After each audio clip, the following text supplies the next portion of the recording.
1, 2, 3, come on. Come on, come on.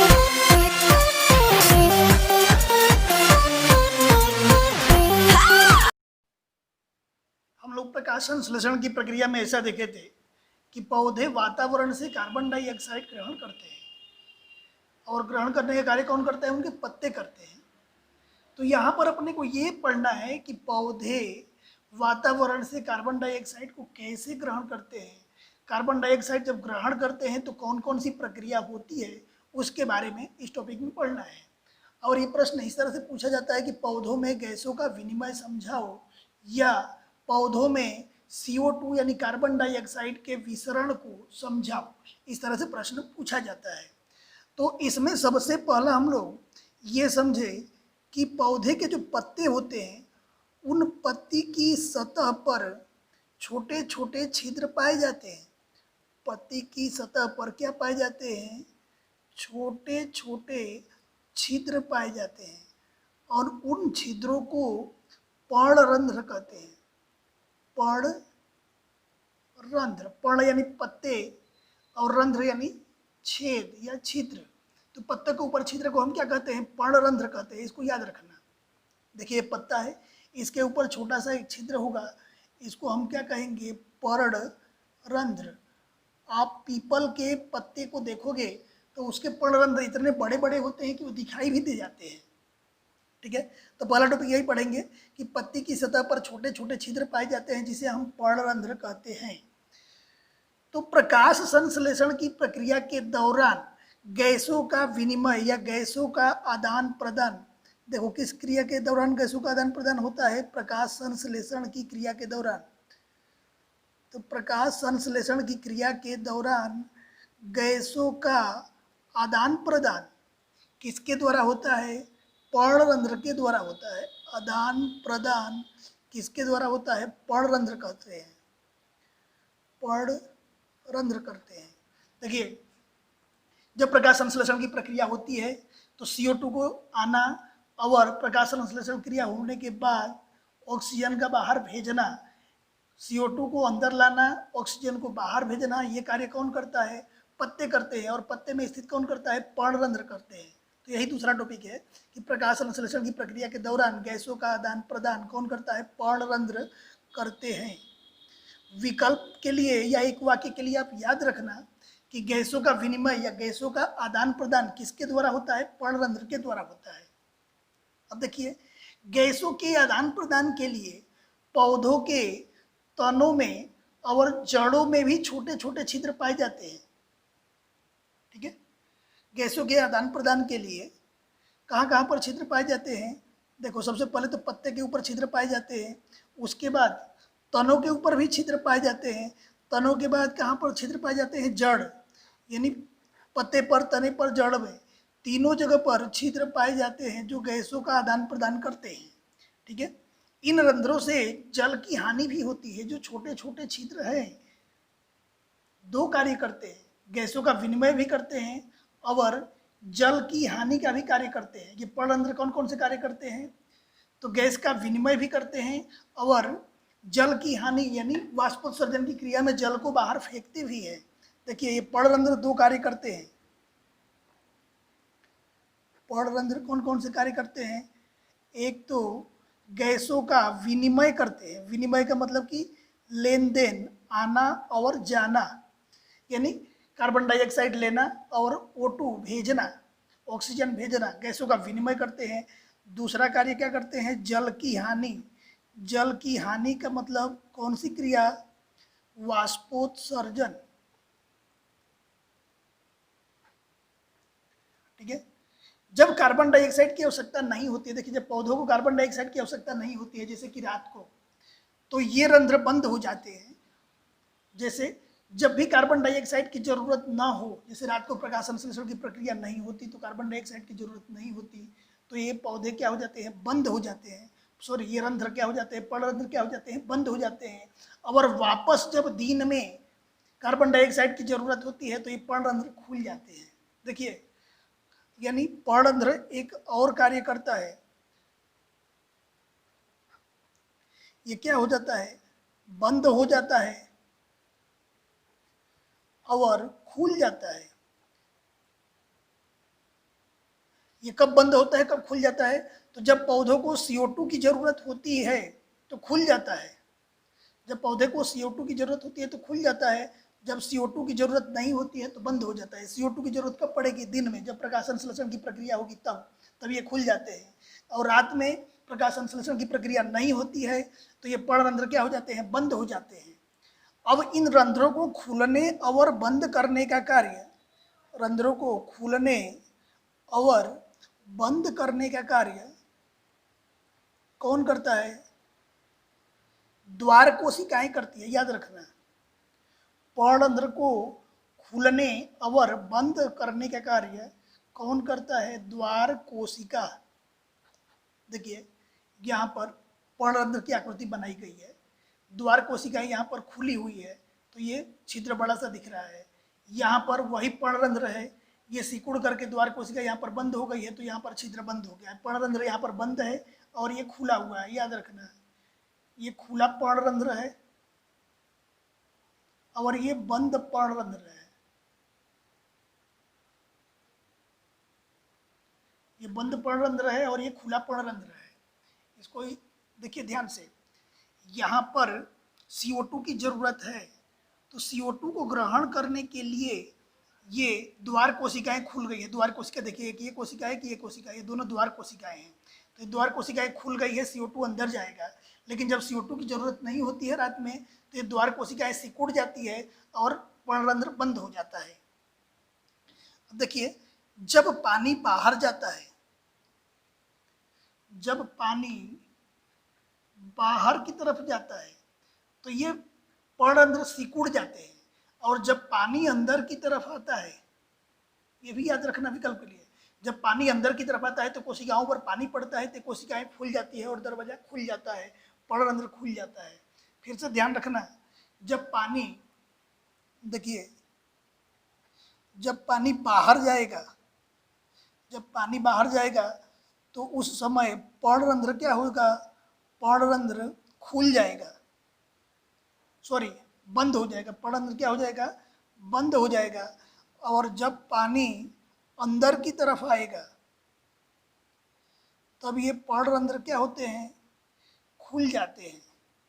पानी जब अंदर आएगा तो कोशिकाएं भर जाएगी, कोशिकाएं खिल करके बाहर की तरफ खुल जाएगी और पर्णरंध्र खुल जाता है। पानी जब बाहर की तरफ चला जाता है तो पानी बाहर की तरफ, जैसे मान लो कि अंगूर का पानी बाहर की तरफ निकल जाता है तो किशमिश आप देखे होंगे सिकुड़ जाता है, तो ये सिकुड़ करके इनके पर्णरंध्र क्या हो जाते हैं? बंद हो जाते हैं। तो इस प्रश्न का आंसर देखिए यहाँ पर टाइप किया हुआ है आपके सामने।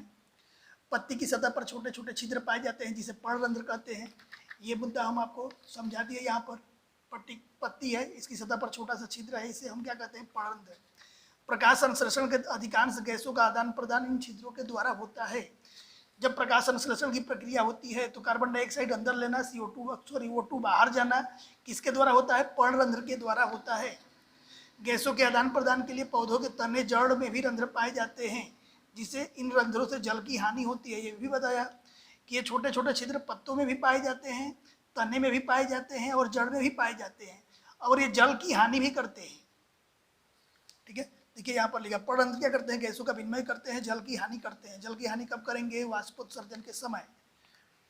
अब रंध्रों को खुलने और बंद होने का कार्य कौन करता है? द्वार कोशिकाएं। ध्यान रखना, IMP है, 1 मार्क्स के प्रश्न के लिए। रंध्रों को खुलने और बंद होने का कार्य कौन करता है? द्वार कोशिकाएं। देखिए यहाँ खुलने और बंद होने का कार्य कौन करता है? द्वार कोशिकाएं। किसकी खुलने का? तो रंध्रों का, यानी पर्णरंध्र का।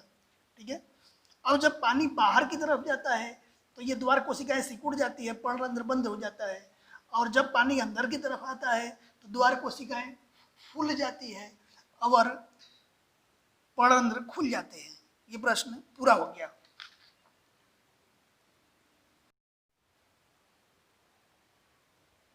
हम लोग अभी थोड़ी देर पहले देखे थे कि पोषण 2 प्रकार के होते हैं, एक स्वपोषी पोषण और दूसरा विषम पोषी पोषण। स्वपोषी पोषण के बारे में हम लोग अच्छी तरह पढ़ चुके कि ऐसे सजीव जो अपना पोषण स्वयं प्राप्त कर लेते हैं, प्राकृतिक पदार्थों का उपयोग करके या कच्चे कार्बनिक पदार्थों का उपयोग करके उसे स्वपोषी पोषण कहते हैं। उदाहरण के रूप में हरे पौधे थे, ये वातावरण से कार्बन डाइऑक्साइड, सूर्य का प्रकाश और जमीन से जल और खनिज लवण लेकर के प्रकाश संश्लेषण की प्रक्रिया द्वारा अपना पोषण प्राप्त करते थे, तो उनको हम क्या कहते थे? स्वपोषी पोषण। उदाहरण में क्या आया था? हरे पौधे। अब हम लोग पढ़ेंगे विषम पोषी पोषण के बारे में। अब देखिए, उदाहरण के रूप में जैसे मान लीजिए कि मनुष्य है, तो मनुष्य के शरीर के अंदर इतनी क्षमता नहीं है कि प्राकृतिक वस्तु जैसे कि कार्बन डाइऑक्साइड को, पानी को और सूर्य के प्रकाश को लेकर के, और ये अपना भोजन स्वयं तैयार कर ले, ऐसी क्षमता मनुष्य के अंदर नहीं है। मनुष्य अपना भोजन तैयार करने के लिए क्या करता है? वह गेहूं लेता है, और गेहूं कहाँ से आता है? पौधे से आता है, गेहूं के पौधे से आता है, और पौधे क्या होते हैं? सजीव होते हैं। ठीक है, वैसे ही मनुष्य दाल खाने के लिए, दाल कहाँ से प्राप्त होते हैं? पौधे से, और पौधे कैसे होते हैं? सजीव। या कुछ मनुष्य मांसाहारी होते हैं, जैसे मान लो कि मछली खाते हैं, तो मछली भी क्या होते हैं? सजीव होते हैं। यानी इस तरह से हम ये कह सकते हैं कि मनुष्य पूरा अपना पोषण प्राप्त करने के लिए सजीवों पर निर्भर रहता है। ठीक है, तब मनुष्य किस में आएगा? विषम पोषी पोषण में आएगा। इसी प्रकार गाय और भेड़ है, ये हमेशा हर एक कंडीशन में क्या खाती है? घास खाती है। और घास यानी छोटे छोटे पौधे, और पौधे क्या होते हैं? सजीव होते हैं। तो गाय और भेड़ भी क्या आएगा? विषम पोषी पोषण में आएगा। तो हम इनकी परिभाषा लिखे कि ऐसी पोषण पद्धति, ठीक है, ऐसी पोषण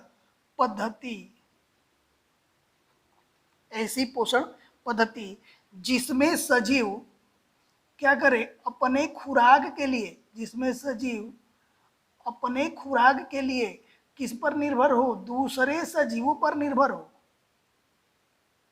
दूसरे सजीवों पर क्या हो? निर्भर हो। उस पोषण पद्धति को विषम पोषी पोषण पद्धति कहते हैं। जैसे गाय, भेड़, बकरी, गाय, भेड़, बकरी, मनुष्य इत्यादि। गाय भी घास खाती है, दूसरे सजीव को खाती है। भेड़ भी घास खाती है, दूसरे सजीव को खाती है। बकरी भी घास खाती है, दूसरे सजीव को खाती है। मनुष्य का तो पूरा फंक्शन हमने बताया ही कि मनुष्य जो भी खुराक ग्रहण करता है वह खुराक सजीवों से प्राप्त हुए रहते हैं। तो ये सभी क्या है? अपना पोषण प्राप्त करने के लिए क्या करते हैं? दूसरे सजीव पर निर्भर होते हैं। इसलिए विषम पोषी पोषण पद्धति कहलाता है। ठीक है, अब देखो, कुछ जीव ऐसे होते हैं जो अपने भोज्य पदार्थों का, भोज्य यानी खाने वाले पदार्थों का, या अपने खुराक का, भोज्य पदार्थों का अपने शरीर के बाहर ही विघटन कर लेते हैं। शरीर के बाहर क्या कर लेते हैं? विघटन कर लेते हैं। अब देखिए, जैसे मनुष्य है, वो गेहूं से बना हुआ रोटी, दाल, मछली, सब्जी जो भी खाएगा उसका विघटन, उनका पाचन कहाँ करेगा? अपने शरीर के अंदर ले जाकर विघटन करता है। परंतु कुछ सजीव ऐसे होते हैं जो अपने भोज्य पदार्थ का शरीर के बाहर ही विघटन कर लेते हैं। और ऐसे सजीव कौन होते हैं जो शरीर के बाहर विघटन कर लेते हैं? तो ऐसे होते हैं फफूंदी, ईस्ट और मशरूम। देखो, जिस पदार्थ में फफूंदी लग जाती है, फफूंदी कहाँ पर लगती है? जैसे मान के चलो कि खाने वाला ब्रेड हम लोग रखते हैं, 2-3 दिन 4 दिन बाद उस पर हरे रंग के पदार्थ दिखाई देने लगते हैं, तो उस पर फफूंदी और कवक दिखने लगते हैं। तो वो बाहर ही, अपने शरीर के बाहर ही उसका विघटन कर लेते हैं। विघटन का मतलब वो बाहरी पदार्थ सड़ जाते हैं, उसके बाद फफूंदी और ईस्ट उसको खाते हैं। इसके बाद कुछ सजीव ऐसे होते हैं, देखिए यहाँ पर मनुष्य जो है, अगर मछली को खाएगा तो खाने से पहले उसको मार डालेगा। हम गेहूं खाते हैं तो सजीव यानी उसके पौधे को पहले ही नष्ट कर लेते हैं, उसमें से अनाज निकाल लेते हैं, फिर खाते हैं। यानी हम लोग क्या करते हैं? खाने से पहले सजीव को मार डालते हैं। लेकिन कुछ सजीव ऐसे भी होते हैं जो खाने से पहले या सजीवों को बिना मारे, जंतुओं को बिना मारे उसमें से अपना पोषण प्राप्त करते हैं, उसमें से अपना पोषण प्राप्त करते हैं। कुछ सजीव ऐसे होते हैं जिनको खाना होता है उसको मारते नहीं, ऐसे ही पोषण प्राप्त कर लेते हैं। उदाहरण के रूप में अमरबेल का एक पौधा होता है। अमरबेल देखिए पीले रंग के लता की तरह होता है, और यह पौधा, अब हम लोग पढ़ेंगे अमीबा में पोषण के बारे में। अमीबा कैसे पोषण करता है, तो सबसे पहले हम लोग ये समझें कि अमीबा कैसा सजीव होता है। तो अमीबा एक कोशिकीय सजीव होता है। अमीबा कैसा सजीव है? एक कोशिकीय सजीव। एक कोशिकीय सजीव होने का मतलब कि एक ही कोशिका से बना हुआ होता है। देखिए यहाँ पर अमीबा है। अमीबा का कोई निश्चित आकार नहीं होता, वो अपने आकार में परिवर्तन कर सकता है, कभी भी उसके शरीर के आकार का परिवर्तन हो सकता है। ठीक है,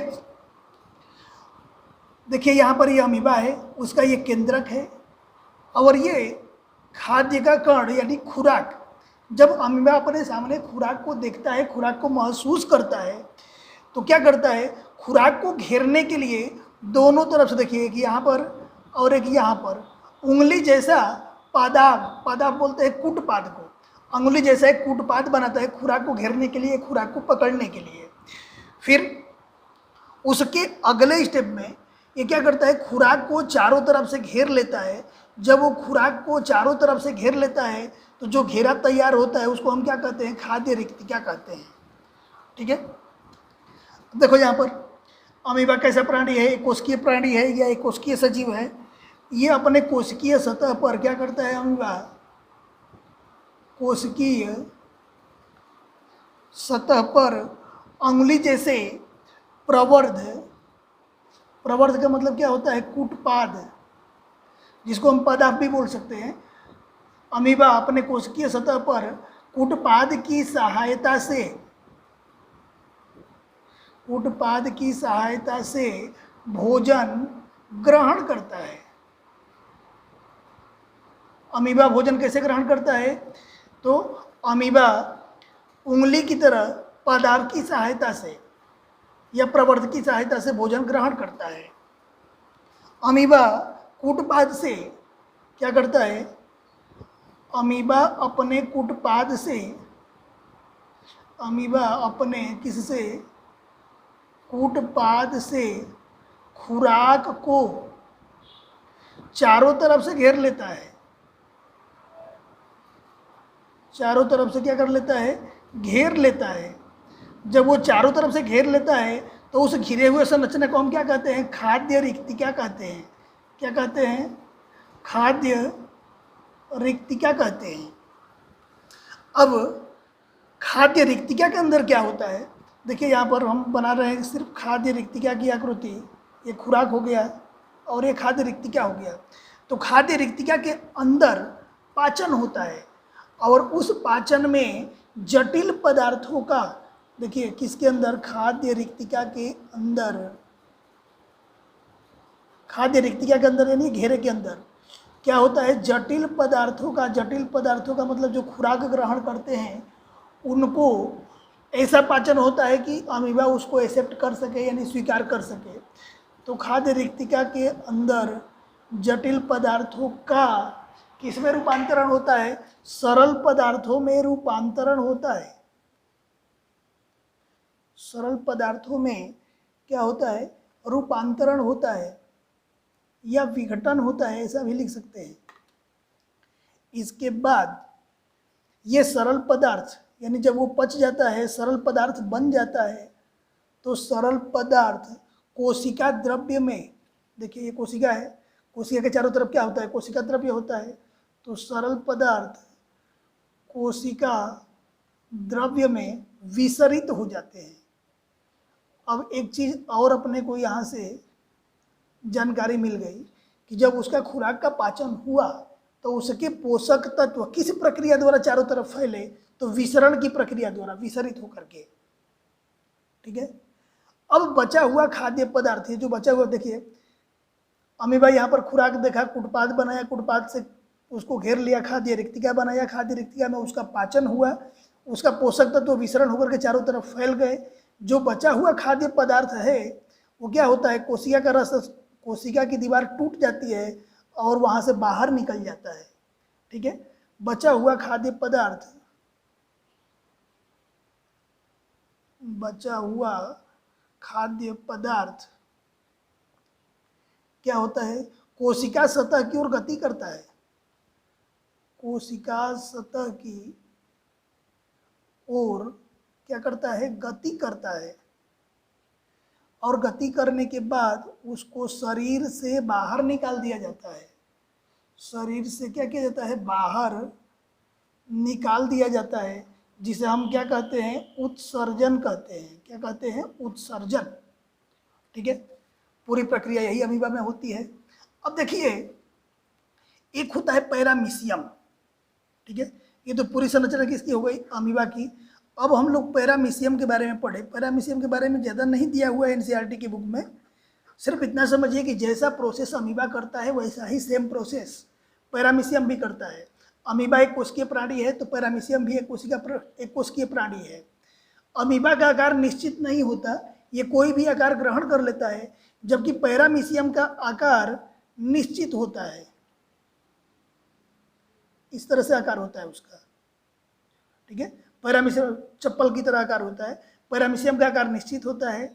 इसके चारों तरफ बाल जैसे प्रवर्ध पाए जाते हैं और ये प्रवर्ध की सहायता से ही हलन चलन करता है।